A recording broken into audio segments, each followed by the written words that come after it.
love a Pete. There you go. Ladies and gentlemen, and everybody in between, welcome once again to the SYN Shop podcast. I am, of course, the Mighty Pong.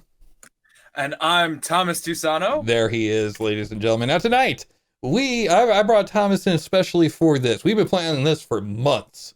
We've been planning this. Like minutes at least. At the very least. Maybe Exactly. an hour. Yeah. No, but we've been wanting to do this for a little. I personally have been wanting to do this for a little while. We kind of touched on this in a prior episode. But our favorite tools. Our favorite tools is what we will be talking about. Not only our favorite tools. No, not just our favorite tools, but also the least favorite tool that you have that you always end up using. There's everybody's got that one thing. They're like they're working on a project and you look down at your hand and you're like, oh, this piece of crap. But it's the thing that does that thing and you need to have it. So we'll be talking about that here in just a little bit. But first, an announcement on the shop. So for right now, and for not much longer, we are, of course, located at 1075 American Pacific Drive, Suite C in fabulous Henderson, Nevada. Now, if you'd like to come check out the shop, I don't recommend that one bit, not yet, because we are in the process of moving, which means I have to remember a completely different address than I've been using for the past 3 years for these intros. But at any rate, if you'd like to come out and check out the shop, do coordinate with us in advance. If you're going to, if you watch this video later on down the road, send us an email to info@synshop.org, and we'd be more than happy to arrange a tour for you. Also, you can join our Discord at synshop.org/Discord. You can get an invite to our Discord and ask that way. Now, we would like to remind you, though, while you're working at Synshop or just in general or existing around other humans, make sure you wear your mask and clean tools, surfaces, and material before you and after you use them. Stay home, don't touch your face, and for Pete's sake, wash your damn hands. Now, if you have any questions about membership or you want to arrange for a tour, you can email us at info@synshop.org. And if you'd like to make sure you're notified of future events, including virtual ones just like this one, you can join us at meetup.com/Synshop. And with that, one of the things that I was like, for this show, I can think of no one better than Thomas to bring on for this. No, seriously though, one thing that's going to be interesting about having you on for the tools episode, right, is you and I have completely different disciplines. So for those of you just getting to know, for our viewers that haven't met you before, tell us a little bit about yourself.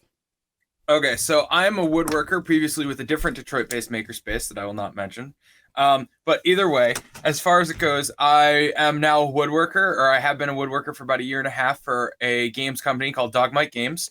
We do tabletop D&D gear, and I am one of their apprenti and also soon to be woodworker. So we have like ranks, but either way, I've been involved in woodwork and the trades and trade advocacy for the past 5 years or so of my life. And I basically believe in stripping away the politicization or charging of trades and just saying everyone should have access to trade tools and craft and all this other stuff. And so I was talking in the pre-show with you, Pong, that I view it as a dichotomy between some of the trades or some of the things that are done in a makerspace is a dichotomy between the jocks and the nerds. Not really, because I've met plenty of engineers who woodwork and plenty of athletes and bodybuilders who do programming and soldering and all this other stuff. Absolutely. But there's still kind of this weird thing like, woodworkers are more jockish. They tend to be this or that. And or tradespeople are this way. Well, there's our one way. This is another way. So either way, I'm here to give the more physical trades perspective versus some of the, and I'm not saying soldering isn't physical. No, you're fine. But I'm here to give that view from the jock side of the shop. It's funny that you put it that way, because in a way it totally reminded me of like, a 90s comic in a way. Like, oh, these group of people does this thing like this, and these other group of people does this thing like this, It's like, okay, all right, calm down. So, all right, and that is one thing that I do like about the way things are right now, is that a lot of those are getting broken down, and I love that. Oh, absolutely. Yeah. There was somebody at the shop once that wanted to learn how to do something on the milling machine, And I told her, I was like, listen, there is literally nothing that I can do on this machine that you can't if you just use a cheater bar. If there's anything that you can't pull down or lift up or leverage or whatever, just stick a pipe on the end of it, and now you can do it. Yeah. That's it. Leverage. That's it. Yeah. So it's like, I like seeing that torn down. Go ahead.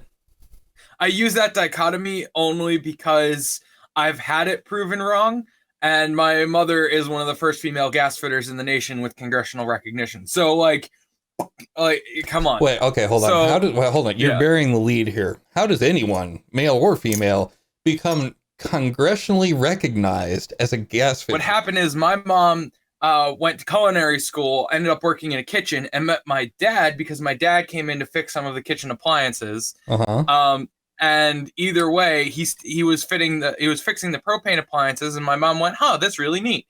And my mom picked up some of it, and then she found that she was really mechanically talented, but hadn't known so, like, because culinary and mechanically talent, the kinesthetic talent is there in culinary, and it transfers, and so she started, doing stuff with a wrench and ratchet and all this other stuff.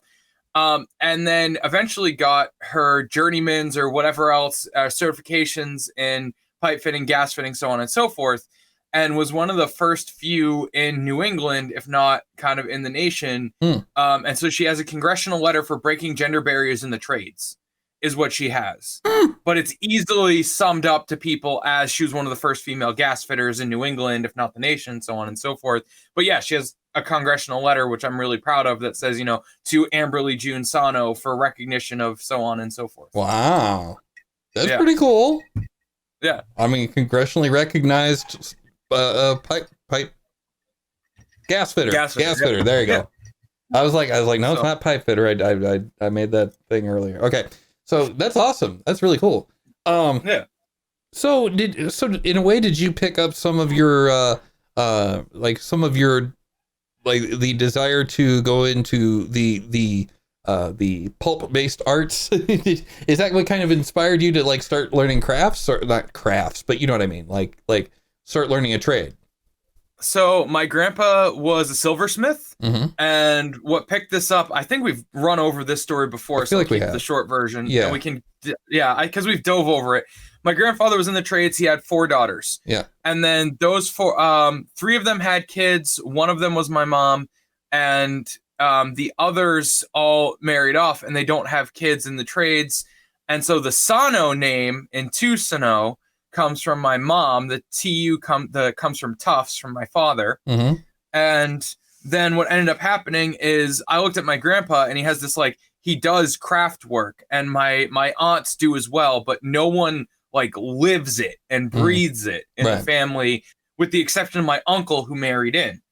And so I went to school to figure out, I did a 4-year degree on the philosophy of craft, and the self-esteem, the heuristics you develop, the confidence, so on and so forth, and tried to look more into that, what it says culturally about people when they make something.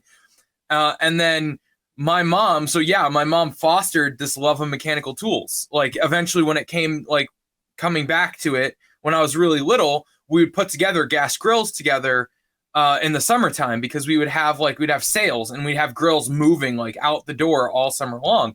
And so she'd have to assemble them and then have them ready to go when people came by to look at the show floor. And so I would sit out because we would do a huge tent sale in the middle of the summer. Yeah. And we would sit out in the driveway under the tent till 9 or 10 at night. And remember, I was 8 years old, so 10 was late for me. And I would be putting together, I'd have a ratchet in my hand, and I'd be ratcheting together the really simple parts, and then my mom would be putting together the burners, and then she eventually taught me how to do that, and that spiraled into servicing gas grills and fireplaces and following her on jobs, and then woodworking was my grandpa's thing. And so I really wanted to be a lot like Grandpa Sano, and I chased woodworking because I thought that was the thing to do. Because out of all the chasing of a healthy father figure and all this other stuff, my grandpa was the closest thing to it. And so Grandpa Sano inspired me to do that. So Yes. my understanding is that and this is kind of what I was alluding to before. So since you come from a completely different background, I think this might be like there might be some room for things. One of the things I really enjoy on this channel is when I have a show featuring the things I don't know. I like those the best. Like I don't mind, when we do the Monday Night Project stream and I ended up rambling for like 3 hours about Roland drum machines. I'm totally cool with it. But I really like, to hear the other side of that too, like to hear somebody else that's into that too. So tell me something. What's your I hate to say like your favorite tool in the shop because it sounds a little bit like, really? You couldn't think of anything else this week? But like, but what, I guess let's go for it. What is your favorite tool in the shop? So I kind of started making a list of notes, not complete, but we'll start at the top and we'll go into my favorite model available in the market. Okay. But I'm going to say my favorite tool in the shop, hands number down. 1. Yeah, well, it's more machine, but tool. Machine number 1 will always be a 10-inch, 1 to 3 horsepower cabinet saw. And table saw, basically. Table for saw. layman's terms. Okay. Yeah. A 10-inch cabinet saw is the big guy.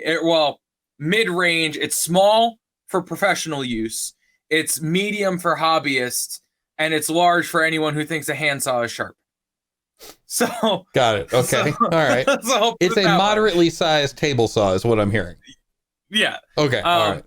But to get really granular about it, the table saw, to me, it's my favorite tool simply because of the versatility. You can do, if you don't have any other tool in your shop, you can do nearly goddamn anything or everything with a table saw. You can joint, cut, rip, cross cut, and those are all different styles of cutting wood or cutting materials.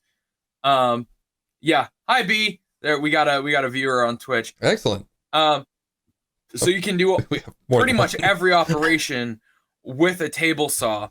And it's also my favorite tool because it's led to some of the best jokes I've had, like some of the best really dark humor. I would train people on how to use it, and I would say, listen, I'm a production woodworker. I've accepted my mortality. Do not stand like I stand in front of the table saw because I'm standing the way I stand because it's a hazard of my job, and I've accepted it. So table saws have this interesting little phenomenon that some people may or may not have heard of called kickback. Oh yes. And when you have a 1 to 3 horsepower motor spinning a blade at however many RPM, it's going to go dangerous. Yeah. Yeah. Oh yeah. But there's also like a whole bunch of different factors. There's a whole science to kickback that I really like digging into. I'll tell you the most dangerous wood out there is walnut. And we can get into that in a second. Walnut. But basically the most dangerous wood. The most dangerous wood is walnut. Yeah. And okay, so fine, we're going into this. You got me. We don't have to go that far. Yeah. Tie on to something because I may have to pull you back. Okay. All right. Okay. Go ahead. All right. So walnut grows different densities, different rings, different knot holes in it, and walnut it grows so prolifically, so just wide and tall or whatever else, that what ends up happening is you end up with different pockets of densities within 10 to 12 to 24 inches. Okay. And when you cut it, you can have a very heavy, dense piece of walnut and you can have a very super light piece of walnut. The range is amazing in density. And so when you're cutting boards and you're doing multiple rip cuts, which is with the grain or like down through the length of the board. Right. Cross cut is across the grain. Kind of rip cut is like separating, like splitting the grain. Yeah. So when you're cross cutting and you're going, you can hit a pocket that's a different density and the saw will actually slow down and you can hear it when you listen to it. The spinning blade will slow down and that difference in speed can cause the teeth of the blade to catch at a different point and either fling it back at you or cause it to kind of jostle and push back on you. So you have to have an even consistent pressure as you're pushing through the table saw, right? Because otherwise what ends up happening is that board's coming right back at you. So walnut is the most dangerous wood because it will turn your pants the same color as the wood grain. Yeah. So Wow. yeah. So don't do that is what I'm hearing. Yeah. Well, you can't. Well, you can't just not cut walnut. You just have to. You got to do it. I mean, yeah. Yeah. So, long and short of it, though, table saws are very versatile if you know what you're doing. From dado to rip blade to crosscut to even doing mortise and tenon and all these other fancier operations and cuts. And it's great. If you have to have one tool, table saw, hands down. Okay. So, damn. Oh, that was pretty serious. Mine are going to be completely lame, and relatively speaking. All right. Well, here we go. I'm going to save the weirdest one for last, I think. But number one with a bullet is, which one? Well, boy, that's a tough call. Yep, I'm going to do this one. This little guy right here. Now, this is what Forge calls my little parts Game Boy. And what this guy does is you put just about anything in here, right? And you push down the little handle, and it'll tell you what it is. It'll tell you this is a resistor and it has this value. It'll tell you this is a capacitor and it has this value. It'll tell you it's it'll do LEDs, and diodes as well, because it's the same thing. But yeah, it'll tell you anything, like what it is. It'll do some chips, if I remember right. I think it'll recognize a 555 timer and whatever, doesn't matter. But, can you tie things together in a chain and then put the two ends of the chain and it will tell you? No? Oh, that would be so fun if you could play Stump It and just daisy chain things together and then it will say, oh, this is in this order. Yeah. No, but that thing is just the absolute best. It has gotten me out of so many freaking jams. It is ridiculous. So that would be mine. And it's really weird. Like, somebody recommended this to me at the shop, and I had no idea it even existed. Like, I don't know.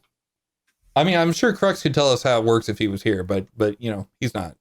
Crux has the night off tonight, by the way. I totally forgot to mention that. But anyway, it's not obvious, yeah. What are you gonna do? No, he's been working double time and probably more than that on getting the shop moved. So that is a hell of a thing that they are accomplishing right now. And so, him taking the night off is okay. So Maker Logistics is a big round of applause for Crux, guys. Seriously. Hey, so there's a whole team. I mean, Crux is out there doing it. Akeen is, Zenify, Vegas Vic, Shape Daddy. Those guys are just I almost said Killer Mike. Nuclear Mike. Killer Mike is a rapper from Atlanta who was really awesome, by the way. But no, Nuclear Mike, different Mike entirely. I get my mics confused all the time. But Nuclear Mike, all those guys have just been working double, triple time, to make this a reality. And so, definitely want to recognize them for sure. So, maybe in the post game, I don't know if it'd be worth it or not, but if you want to see the new shop, we can show the map of the new shop if you want to see that in the post game. All right. Yeah, we can talk about that in post game. Absolutely. Okay, cool. So if you missed last week's episode, everybody stay tuned for the post game. If you're on Twitch, if you're on YouTube, my bad. You done goofed. Sorry. Missed out. The other one. I do want to say, hold on real quick on the last tool before we get away from it. Okay. Because to me, I'm not someone who likes to solder, to work with electronics. I never wrap my brain around that stuff. To me, that's mind blowing. Excuse my French. No, sorry. Yeah. But yeah, no, it is amazing, isn't it? Yeah. That's really, really cool, because I could be completely lost. You could just throw a part spin at me and say, figure all this out, and I would not know where to start. That would be a lifeline. Yeah. To me. It is. It is to me, and I don't know what I'm doing either, honestly. but no, it's a lifeline to me as well. It's really cool. So the other thing, and I don't know if you can get this anywhere now, but my other favorite tool in the shop has got to be my Craftsman bottle opener. This is a drop forged, made in the US of A. It has a GD part number right there. 44550. Yep. Right there. drive forged in the USM of A. Boom. Nice. And this thing, if I had kids, I could give this to them when they were old enough to drink, and they'd be able to pass it on. This thing is, I could rob a liquor store with this thing. That is overkill. Yeah. Craftsman bottle opener. Yes, it is. Exactly. And that's why it's awesome. It is complete. Yep. It is a celebration of overkill. It's not just overkill. It's an overkill party. That's what this is. For those, I forgot the chat pops up on stream, but yeah, my friend B is just talking. Holy cow, overkill! Absolutely, yes, absolutely, so. It is, and I love it so. All right, so what else you got? What else you got for me? All right, so this is going to be an odd one because this is industry specific. Okay. One of my favorite tools in the shop is actually, of all things, I think they call these kind of gauges, or what's the word for it? A check, like when you have a tool, an inspection tool. Okay. This is to me an inspection tool, and for me at least, and I'll explain in a second why, and Pong will immediately know why. Okay. D20s. Yes. All right. So go on. I work so the industry I work in is the tabletop gaming industry. Yes. I do woodwork for them. We do lovely stuff. And so in the tabletop gaming industry, you need to fit a D20 in anything you do. Mm-hmm. And so when you can't, these are check gauges, because here's one of the halves of the thing I was just holding up. Yeah. If it doesn't fit properly and doesn't close, that's a bad product. Sure. So D20s, believe it or not, automatically turn into a tool for me because I need them as an inspection tool. And I have D20 is sized. One is 23 millimeters, a standard. Yeah. I believe is 23. Okay. And this one is an oversized for yeah. This dude over here, like, he's got the right one in his hand. He has become one with the D20 here. Yeah. So, all right. So either way, I have two here. I have a standard, it's the blue, and then this is for dice bender piece. Yeah, exactly. I've been in the industry too long, and I'm just like flourishing them on camera. We need 40 D6s right now. I mean, Pong.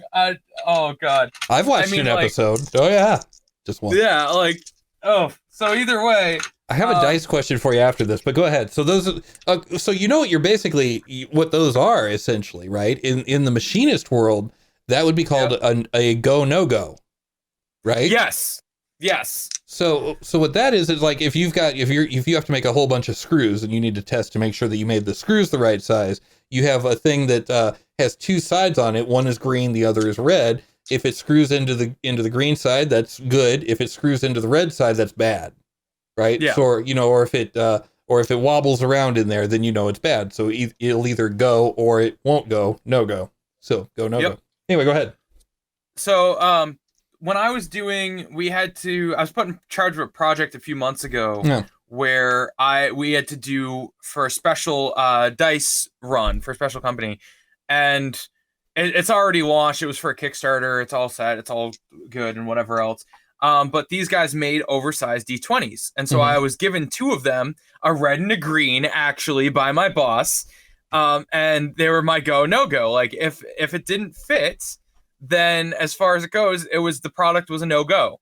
Right. And then the standard D20 is for anything else we offer, because most people are going to be using a standard dice set, like a polyhedral set.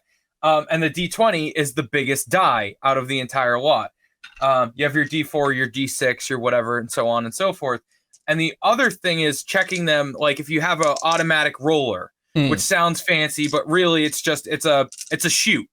If you're able to fit the D20 or any of the other dice or pour a amount of them through, then there you go. Your product is good. It moves on. It goes. If it doesn't, you either need to sand a bit further, you need to send it for remake, you need to whatever else to make certain that everything operates smoothly. Yeah. So dice are surprisingly in my line of work a tool, and they're my favorite because they make clicky clacky noises and they come in a variety of colors. So what more could you friggin' want? Well, so actually that brings me to my question. Yeah. Game science dice. Great dice? Game science. Great dice or the greatest dice?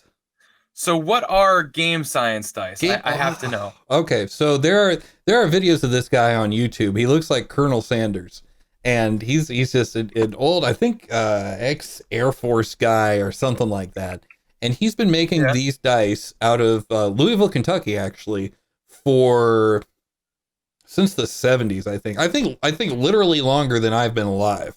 But he's got like 45-minute videos online of him explaining why all the other dice companies are crap and his are awesome. And he breaks that stuff down scientifically. Like, he's like, no, look at this. I measured this and did that and the other thing, and these dice here suck, and here's why.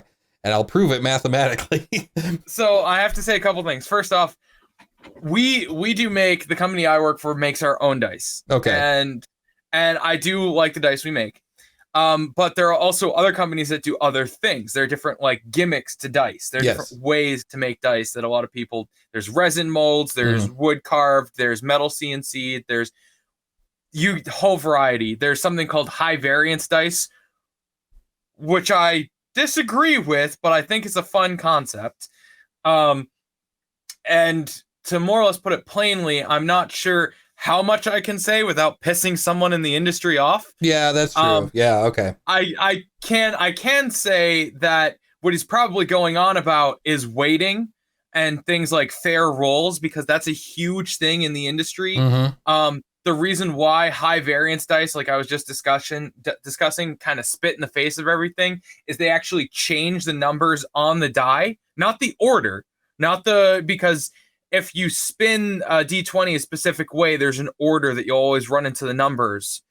In the West, it's something called a spin down, but there's like a standard D20, and it's based on Gary Gygax's polyhedral. That is the most nerd shit that's ever come out of my mouth. You're in a safe space for nerds. This is fine. So, you can do that here. But either way, so to get really nerdy about it, high variance dice change things from they even out the curve, is what they say. Okay. There's higher highs and lower lows.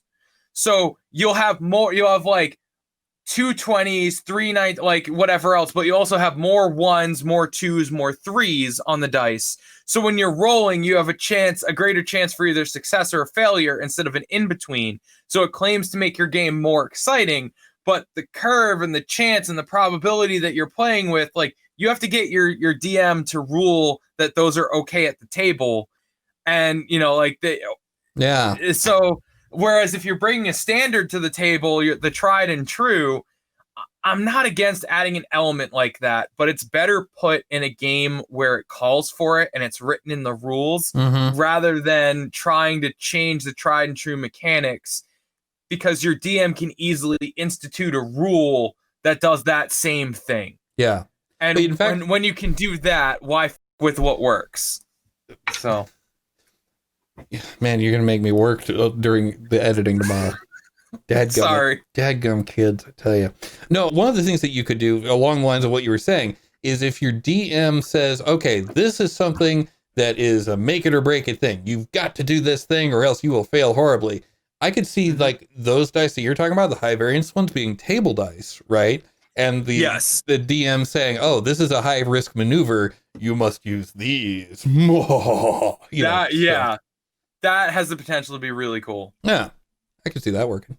All right. Yeah. So let's see. Speaking of numbers, I can't flip it around. Oh, I'm sorry. Did you do the thing with the dice? Okay. You got to check these videos out. In fact, like, when you're doing your next one, I'll find a link for that guy and throw it in the chat. All right, so this is my next favorite one. Now, this was actually made at the SYN Shop right here. Now, what in the hell is this thing? Now, if you saw the Monday Night Project stream, you'll know what this is. Do you know what this is? You don't know what this is. I have a vaguely similar looking device that gives me an inkling of what it is. Yeah, there we go. Hollywood Johnny Mac's got it. Okay, I'll before you say anything, I want to show you why, or what I'm going off of that keyed me to what it could be. Well, all right. And he's gone. All right, what do you got there? Oh, Metal Zone? Well, it looks to me like, I mean, this is a high-class operation. Hold on. Just because I'm that big of a jerk about it, made in Japan. Mine's only Taiwan. Wah, wah. I feel like kids with Pokemon cards. No, the old this is one of the old school ones is the point. Like the older ones made in Japan have different transistors in them. That's all the difference. Yep. Okay, all right. Nerding complete. No, it is not one of those. What this is a decade resistor box. Now, you may ask yourself, as well you should, what the hell is a decade resistor box? Now, if your name's not Hollywood Johnny Mac, you might not know that what this is a, whoa, boy, am I reversed. Okay, so that's 10 ohm resistors right here, right? That's 100 ohm. That is 100K ohm. So 100,000 ohm, 10,000 ohm, and 1,000 ohms, right? Okay. Yeah. And so the way this works is you plug one thing into here, one thing into here, and then you use these to dial up the resistance. I'm going backwards and with a 2-second time lag too, so that's always fun. But so what this does for you is if you're in the middle of making a circuit, right, you take one of these bad boys and you put the you wire it into the circuit where the resistor is going to go, right, and then you can use this to basically turn the dials until it starts working. Oh, neat! God. This guy dropping the F-bomb. Oh no! Don't do that. I had a guy do that on the radio, on FM radio in Kansas City. I had a guy dropping the F-bomb every like, and I'll talk about it in the post game. It's a funny story. It's all right. It's okay. All right, moving forward. I didn't realize the swearing was the thing that I wasn't supposed to be doing. I apologize. Okay. Looks like John's ears perked up. Your ears perked up? Oh, because of I don't know. All right, so yes, but anyway, that is another of the things that I end up using all the time is the decade resistance box. So yeah, that is indeed a decade resistance box. You are indeed correct, Uber Clutch. But yeah, and that's what it's for. And you will probably see me use this on our Monday night project stream. We do those every single Monday night. We work on projects, typically Crux and I, but you know, I want to open it up to more people too. But we're going to work on that. I may have a way for better audience participation coming. We'll see how it works. I might test that sometime this week or maybe Monday night. I don't know. Anywho, yeah. So also just want to do a quick recap here. We're talking with Thomas Tusano from, what is the name of the company you work at? I cannot remember. It's Dogmite Games. I'm not officially representing them. Not officially represent. Not officially, but unofficially, that's where he works. And we're talking about some of our favorite tools tonight. If you want to find out more information about the SYN Shop, by the way, that's whose space we used to use, but not, whatever. But at any rate, if you'd like to find out more information about the shop, you head on over to synshop.org for more information on that. Real quick, a message to the folks at home, because this is something I dearly believe in. I've been involved with other maker spaces. I've dropped them because of purpose or whatever else. I should play piano music behind this. I will say, yes, please. Synshop more or less has a very special place in my heart because it's where I caught the podcasting bug. I listened to the Synshop, the Gray Noise podcast originally. I got on there. I taught it like nearly a year and a half ago by now. That's probably more. And yeah, and it got me wanting to be on camera, wanting to be on the internet, wanting to do this and talk with you wonderful people about making and why it's so important. So if any of you play, in the arms of the angel over all this, by the way, if any of you can donate a few dollars, please, to help them out with the move. Yeah, absolutely. Please give to them. Like I'd be advocating for Nation of Makers, for any other shop, but Synshop especially. Help them out, folks. Come on, I know you guys are great people. I'm really proud of your online community. Let's do it for them, guys. Thank you so much. I do appreciate the unsolicited testimonial there. Thank you. So no, seriously though, I do appreciate it, man. And it's been great having you around for I cannot believe it's been that long since I met you. That's crazy. But yes, if you can help us push this boulder over the freaking $100 mark, that would be awesome. If you can't, don't. Everyone's tapped out. We do have our own cyborg with Crux. That is a true statement. But he had to charge tonight, so that's why he didn't make it tonight. He's got to recharge the batteries, and I understand. He's been like I was saying earlier, he's been going crazy with this move that we've got. Oh, that reminds me. Stick around for the post game. We got post game for everybody that's on Twitch. Stick around for that. We're going to go over the map of the shop again. So if anybody missed it last week and want to see kind of what the new shop is going to look like with a bunch of changes, I'm sure, stick around for that. And we're going to have that in the post game. And I'll be drinking and swearing. Yeah, I'm sure you will. Yes, I am positive you will. Okay, I think it's your turn. Yeah, I went with the yeah. Go ahead. All right. So my next few tools are going to be all about the aesthetic. That aesthetic. And the first one. Okay, hold up. All right, we are going to need help actually. So on this coming other way. Yeah. So next. Oh damn it. I think they're going to start doing it next Thursday, if I remember right. But they will absolutely need help. So yeah, reach out to us either on the Discord if you're on there, and you can go to synshop.org/Discord to join that, or you can email us at info@synshop.org, and I'm sure that someone's going to reach out and say, yeah, we can absolutely use the help for sure. How can you not send? I thought you were okay. Info at synshop.org. Okay. Yeah. Well, we'd have, yeah, there you go. Just call Crux. Yeah, he'll tell you. But yeah, we could absolutely use that. Awesome. All right, so on to the next tool. What do you got for us? All right, so the next tool, so we've done the table saw. That's going to be the next step in the other tool is the planer. And so you guys might have seen these. They're loud, noisy bastards. They're I hate them. Massive. And what they do is they take off a layer, like the top layer of wood. So I wish I had a board to show an example of, but they're a spinning, normally they're like a pillar blade and they spin. They're just like a cylinder that takes off. But in recent years, I don't know how old the advent of this is. There's been something called Helix upgrades.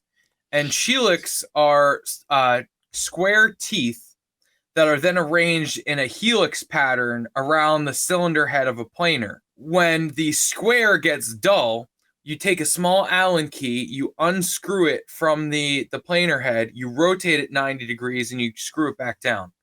And it's sharp again.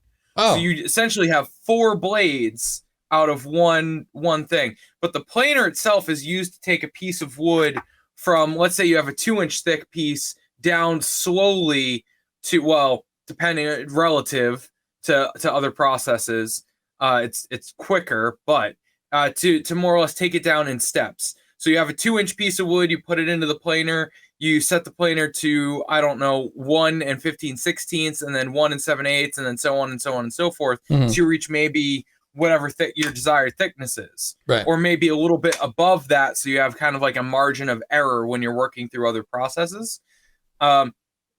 And so the reason why I love the planer is because imagine taking just a pile of skip planed rough cut lumber. Okay. You have some maple that still has this textured surface that people are used to seeing on boards. Because there's the hardware store lumber you can buy that's pre-planed to finish ready, and then they're skipped planed, and that's what you normally see at a lumber yard, and that's where it has a very rough texture and unevenness, dips and cuts in the blade. So you take a skipped planed piece of lumber or a rough sawn, and you put it through the planer, and as it comes out the other side, you get this beautiful show of what's underneath grain wise. And depending on how a tree more or less grows, the contracting grain rings and the different conditions and the nutrients it absorbs and what's going on, how healthy it is, whether or not it's had bugs in it, the planer cuts away all that and reveals like basically this history of the tree's health and its life, all in these beautiful grain patterns. And so it's just satisfying to see a rough hewn piece of lumber go through this thing and all of a sudden come out the other end and you can see everything. Mhm. You can just see and see all the paths, the wormholes, the grain. You know, it's just beautiful. This is a man that loves Like, his wood. yeah. I didn't mean This it like is that, but go this ahead. is I want to say Nicaraguan rosewood. Is Okay. what this is. And then it's banded with maple on either side. But yeah, you take it all the way from a rough hewn, board all the way down to, this super nice finish. And of course we sand it and spray it with pre-catalyzed lacquer and all this other stuff. Yeah. But the first glimpse you get of what something could possibly be is more or less with the planer. And then all the ideas start going. You're like, oh, I could see, I want to orient my grain this way or that way based on the way it looks or the way the structure that I want or this, that, the other thing. And you get your first real taste of that after it comes out of the planer. So and you made that one there, right? What's up? You made that box there, right? This one was actually made and handed to me by my boss, Conus. This was a prototype way back when, before we launched what's called the Dragon Glass. And we had a popular product called the Dragon Sheath that is a closed box. And we had another popular dice holder called the Looking Glass. And we bastardized the two because this is an accomplishment. What people don't realize is that this pops carving right here, where I can kind of poke my fingers through it. Okay. It's called a window cut. And that's actually obscenely, in metalwork, it's called piercing. But that's obscenely difficult in woodworking because the grain structure of wood doesn't like 90-degree turns, doesn't like sudden stops, doesn't like going whatever else. So the fact that you can, I can put my finger through to the other side of this like that. Totally thought you broke That's a frigging accomplishment. Oh yeah, the plexiglass popped out. It's not right. Yeah. We have a friction fit ring that holds in the plexiglass for Dragon Glass. Yeah. And so that's how that works. But the fact that this is a window cut, that's a huge achievement for woodworking. And it's very difficult to do. But how do you do it? That is a trade secret. What? So that I can't share.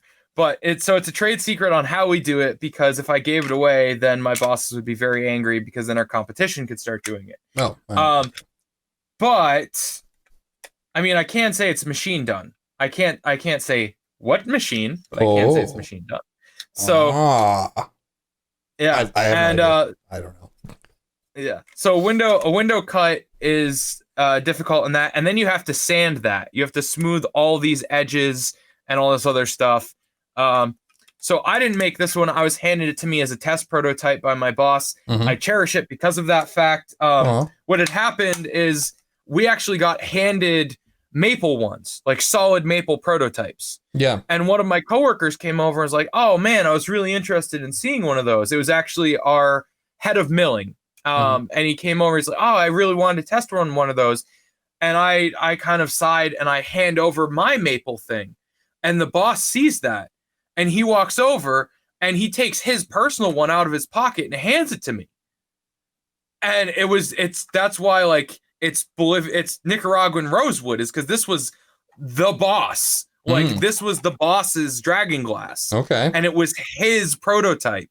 And he saw me selflessly give up mine. Yeah. And then he just comes over with a full set of dice in this thing. Yeah. And hands it to me. And he goes, You're running a game tonight, right? I go, yeah. He's like, "Here, use this. Test it. Let me know how it works." So this is my personal prototype Dragon Glass that was given to me by the head of the company. So your father carried this dragon sheath for 3 years. Oh, sorry. Hold on. Right. I do have one that I made. So go so you go next. All right. So now if we're going to get it all, I was going to save this one for the end, because this is my, well, I guess we're actually getting close to the bottom of the hour. This is my sentimental tool. Are you? Okay. Yeah. No jokes. Okay. All right, here we go. It's this right here. This is my Geiger counter. It is a legitimate Geiger counter. In fact, if I turn this bad boy on, we might hear a click. Yeah. Wait, that's not a microphone. I'll leave it there. We'll see if we get any background radiation. But, anything? No? Okay. There's a little chirpy chirp. Anyway, the reason this is my schmoopy baboopy tool here is because this was a project that we built at the shop. and it was awesome. And you know what? Like, I don't know what's going to happen. You know, I mean, we're moving into a new place. It's not like anyone's, you know, everyone's still fine for now, but we don't know we don't know how this thing is going to go. I don't know if there's ever going to be a class there again. I don't know. I hope so. But I have this. This is from when things were normal, and it's kind of nice. Yeah. And plus, if things if things go really crazy, I have a Geiger counter. Yeah. So yeah, it's useful. I'll know when it's safe. Oh yeah. No, so me and my wife, we used to go off-roading a lot. And this is Nevada, so a lot of the BLM land, you know, may or may not have uranium. So we actually would carry that with us, and there'd be a little tickety every now and then, but generally speaking, not so bad. That was a Fallout reference. Yes, it was. Yeah. But so that's my schmoopy tool there. Yeah. Real quick, this is one of the ones I did. Oh, there you go. And that was pretty awesome. This was an experiment in canary wood with a tinted base coat, and that leads into my favorite process, and kind of like, all right, I love milling, and I've got the most accolades for my spraying at the shop, because I spray lacquer. That was my first mastery, and that was actually Thursday. I got my sign off saying that I have mastery in my first skill in the shop. Ooh. So that's when that means you're cleared to teach it to somebody else. Nice. So my first mastery was in finishing. Okay. So, and one of the things that got me that mastery was my willingness to experiment with some of the different techniques. And so this was trans-tinted, there's an alcohol stain that we use that comes in concentrate that we dilute with denatured alcohol called trans tint. Okay. And either way, I took black trans tint and put it into base coat, which is sanding sealer. It's pre-catalyzed sanding sealer. And then I sprayed it onto this to make it look like lacquered wood. And canary wood smells like Play-Doh, by the way. But either way, the inside, however, is still a glaring, beautiful yellow. And that's the awesome thing about canary wood is it's like it's gold. It's gold yellow. It's absolutely amazing. And I did this technique, and then our head of customer service, Anne, actually does inlay in the shop, and so she inlaid my character name and well as his title onto the dragon sheath. So his title is Oslo Forgeborn. His name is Oslo Forgeborn. His title is Lord Cleric of Septembra, and that's a small town. And that's the story for the post game, because that's a really funny one. Yeah. I remember when you were dancing in Septembra. Yeah, exactly. On and on. There was actually a gag in one of our games. If there wasn't, I'd be kind of disappointed. I got it. I'm not gonna lie. Okay. Somewhat, yeah. So, but I sprayed it with the base coat, the black base coat, and my favorite tool is the spray gun. There we go. That's what I was getting at. And so I sprayed the base coat, and then I took sandpaper and I just took off the first layer or so, and then sprayed clear lacquer on it. So that's how you have this sword in high contrast. Is the yellow is actually the grain of the wood. Okay. So that's how I did that. And they saw that, and they were just like, "What? We can do this? We can spray color?" I'm like, "Yeah, we can spray color." Wow. Okay. And I sent you pictures, and we'll have to find them in post game. I'm actually, full disclosure, I make stuff for my friends. I'm making a Dragon Sheath custom for Pong. I sprayed it. It's pretty dope. It's all set. Yeah, it's got a stag sculpt with it's maple, selectively stained blue with a brown stag and a gold crown. Pretty dope. And this was the surprise. I should actually tell you to see your reaction. It's actually going to be custom engraved as well. I just haven't decided what the quote going on it is yet, but there's going to be a quote on it when you get it. All right. So, well, I'll tell you what, we got like 3 minutes left. What do you want to hear? My favorite type of color, or my favorite unorthodox staining technique, or my favorite method of painting? Which would you rather? Ooh. Unorthodox staining technique? Okay. My favorite staining technique that I've ever seen is my wife soaked steel wool in, was it water or vinegar? I want to say it was vinegar. And it makes basically rust. And then she treated this wood with that, and it totally, look, it was brand new cedar, like brand new. Yeah. And we like hit it with rakes and chains and all this stuff, and beat it up a little bit, and then we rub this stuff onto it, and then she would take like paint from around the house and rub it onto the paint, and then wipe it off, and then put some more on in other places and wipe it off, and it looked so cool. It's still our entertainment center today, like our TV stand today. And I made the stand out of 3/4 inch, I think it was. It was either 3/4 or 1 inch gas pipe, like the thick stuff, the big stuff. It's burly. Yeah, like galvanized or black iron. Black iron. Nice. I love that style of furniture. I think it's called modustrial, like the rustic industrial stuff. Oh, it's beautiful. Good stuff. Beautiful stuff. Absolutely. Oh man. All right. Well, we have reached the bottom of the hour, which means that if you are on YouTube in just a few short seconds, Thomas and I are going to go away and be replaced by me with big sideburns telling you that you missed the second half of the show. And that's going to happen right now. Hi, I'm the Mighty Pong, host of the show that you just got done watching. Hey, if you'd like to see the entire show and not just the first hour, make sure that you watch on twitch.tv/Synshop every Friday night for the main show. And on Monday nights, we have our special project night. So you can join us, build something, and basically throw stuff at us while we try to concentrate on things. It's a lot of fun. Kind of.